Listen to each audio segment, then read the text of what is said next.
What's going on, miners? I'm Chump Change XT. Today's video, Bitcoin Merch sent us over one of those 350 gigahash Bitcoin USB miners. This is the Gecko Science Compact F Plus fan upgrade. And what I want to do is get this thing solely independent, running on a Raspberry Pi, and it's going to be my Bitcoin solo miner to hopefully hit a block someday. So if you guys don't know anything about Linux or setting up Raspberry Pis, what I'm going to do is go through this step by step on how to install it on a Pi, so you don't have to use this thing on your main PC and you can, run it for a couple watts instead of a couple hundred watts, if that makes sense. So let's dive right into it. All right, so first things first, you guys need the Raspberry Pi OS. Now, this is a imager over here on raspberrypi.com/software. You guys need to download this to be able to flash your SD card with the proper image. Now, this is kind of like Hive OS and Balana Etcher, say, for the M.2s, USBs, or SSDs, whatever you guys are using. You have to etch Hive OS onto that SD card or whatever. This case, you have to use the Raspberry Pi imager to do the same thing. All right, so once that's all situated and downloaded for your system, now you're going to have to get the OS to flash onto the SD card. My man Yeti was able to locate the proper OS that we needed to use to be able to get this to work on my Raspberry Pi. You're probably going to have to do the same because this poor little Gecko Science USB stick did not want to register with the newer versions of Raspberry OS. So we're going to give you guys that file. Super simple. Go download it, unzip it, and that's the file we're going to choose. All right, so you can see I have it downloaded and unzipped. Now I'm going to right click on this and I'm going to go to open with and click Raspberry Pi imager. I'm going to click open.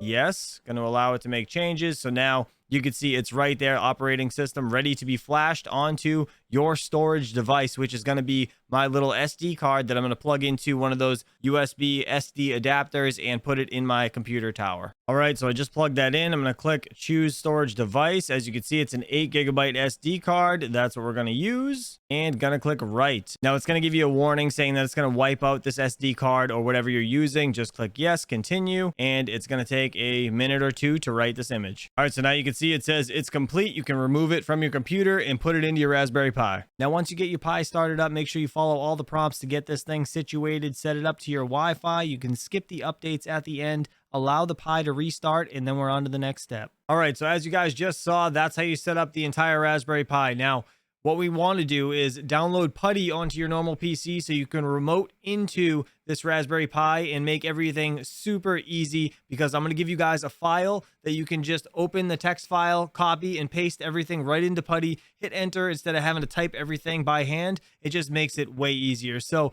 what I'm going to do is come over here, go to this MSI Windows installer, Putty 64-bit. That's what I need for my system right here. As you can see, this is the installer. I ran it, downloaded it right to my desktop, so it's there. Now go to your router. Depending on what you guys have, you should be able to find Raspberry Pi somewhere in your router. Now, if you want to use advanced IP scanner, you can do that as well. It just might not say the Raspberry Pi name, so it might be a little difficult to find the IP address and figure out which one it is. But either way, what you want to do is click on Raspberry Pi once you find it inside your router and get the local IP address, which is this IPv4 address right here, 192.168.1.211. That is my personal local IP address for this Raspberry Pi. Minimize that window. We're going to come over to Putty. As you can see, this is the advanced IP scanner that you can also use, but we're going to open up Putty right here where it says host name. We're going to paste that local IP address right in there. So now you're going to want to make sure this SSH dot is selected and click open.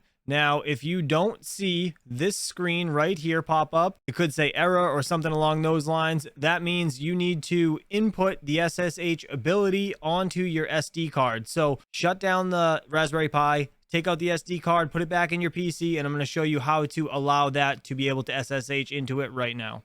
All right, so once you plug this SD card back in, you might get this pop up. You need to format the disk. Just hit cancel however many times you need to, and then exit out. All right, and then you're left here with the SD card flashed with everything on it that you just set up inside the Pi. Now, what you're going to have to do is right-click on this, go to New, and click Text Document.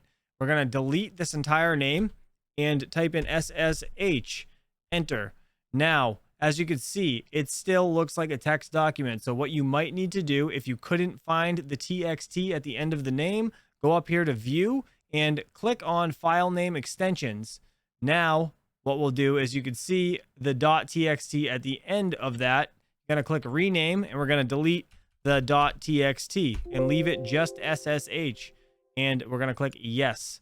Now that is going to allow Putty to remote in to your Raspberry Pi. So throw this SD card back in there and let's get back to it. All right, so now once your Pi is booted back up, what you're going to do is come back here to Putty.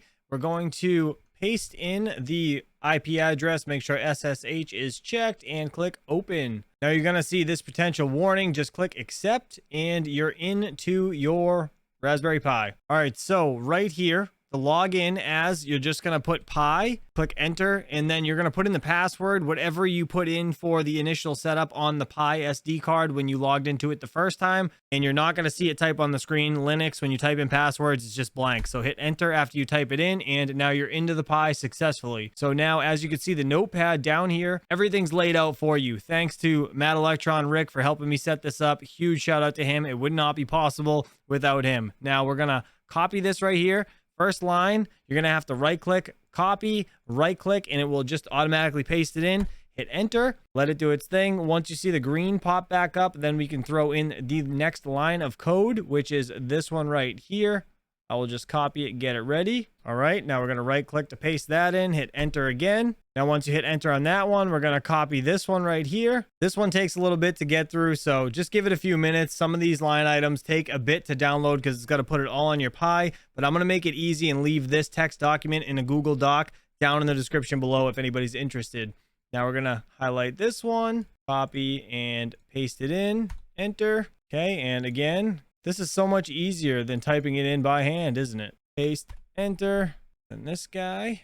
I don't think I was supposed to put that one yet, actually. I think I was supposed to wait. So apparently it didn't matter if I dropped them in too fast. So I put this one in and it actually hesitated for a minute. And then I dropped in this one right after as it was still hesitating.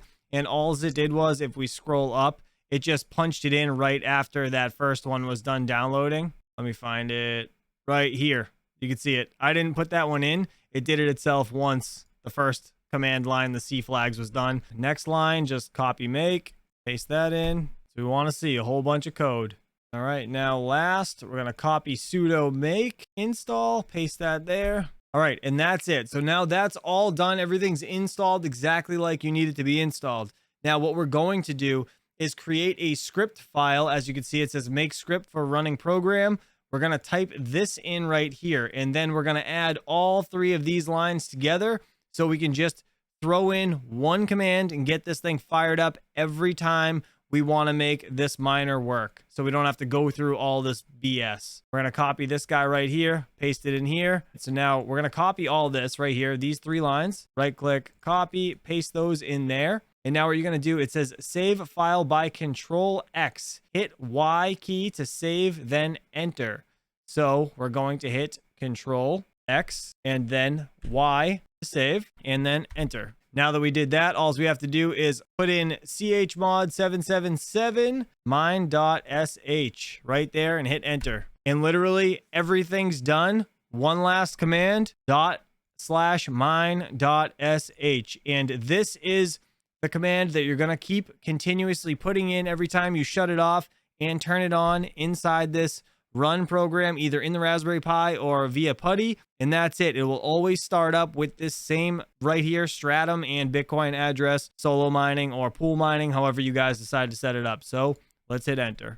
And that's it. As you can see right here, it shows 225 gigahash. Basically, it just went up to 250 for a second. It's going to give you the average every 15 minutes, every 5 minutes, every 1 minute, and every 5 seconds it'll continuously go. So 273. So I'm sure it'll get upwards of 350 to 400. And that's it. You're solo mining. So now what we're going to do is just double check to make sure this is actually mining at the pool. We're going to go to solo.ckpool.org. We're going to scroll down and we're going to put our Bitcoin address right in here. Paste it in there, hit enter, and this is what you'll see if it's hashing away. So if it's not hashing, if your Bitcoin address is input improperly, it will just say error and this will not show up at all. So looks like we're good to go.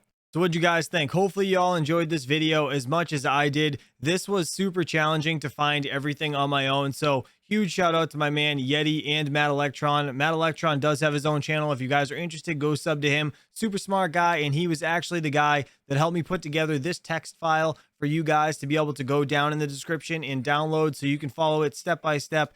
And we will also have the Raspberry Pi image down there as well for you guys to just click and download to make your life super simple so you didn't have to struggle like I did. If you guys appreciated this, please don't forget, go down there, hit that like button, and please consider subscribing. Also, if you haven't seen this video right here, please go click on it, and I'll see you guys real soon.